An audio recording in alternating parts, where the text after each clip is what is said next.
Bismillahirrahmanirrahim. Assalamualaikum warahmatullahi wabarakatuh. Alhamdulillah, salatu wassalamu ala rasulillah. Hari ini kita akan belajar tentang at-tahammul wal ada. Baik, ketika kita menyampaikan ulang sebuah cerita, kita mungkin tidak begitu memperdulikan dari mana cerita itu kita dapat. Kita juga tidak sampai ribut apakah sebuah cerita itu sampai kepada kita melalui perantara atau kita langsung dengar dari sumbernya atau dari tulisan yang kita baca, bukan dari orang lain.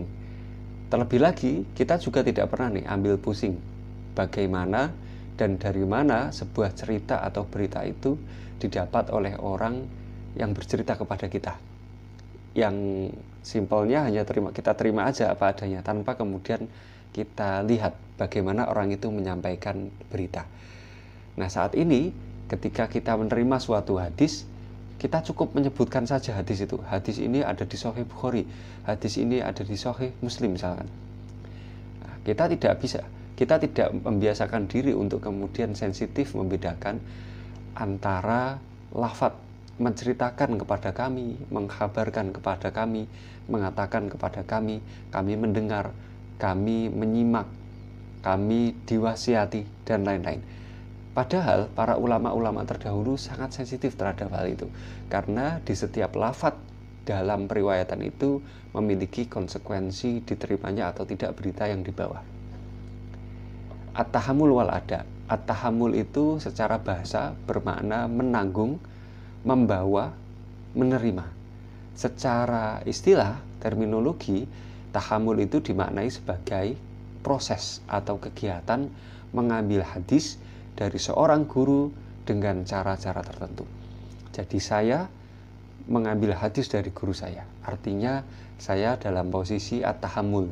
Saya dalam posisi membawa hadis, menanggung hadis, dan menerima hadis.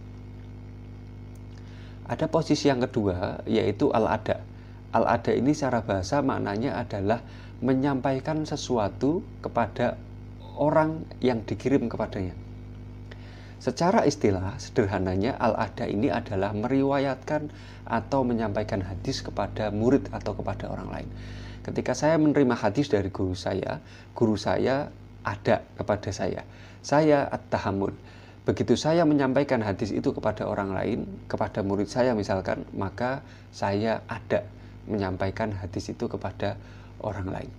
Nah, at-tahammul wal ada ini merupakan metode yang nanti diteliti oleh para ulama untuk memverifikasi berita itu benar atau tidak dari lafadz ada.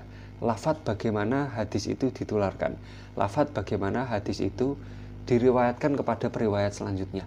Setidaknya ada 8 metode dalam penerimaan at-tahammul ya, dan masing-masing metode tahammul ini nanti memiliki lafadz ada yang masing-masing. Yang pertama metodenya adalah as-sama' min lafdi syekh. Jadi pembacaan guru kepada murid.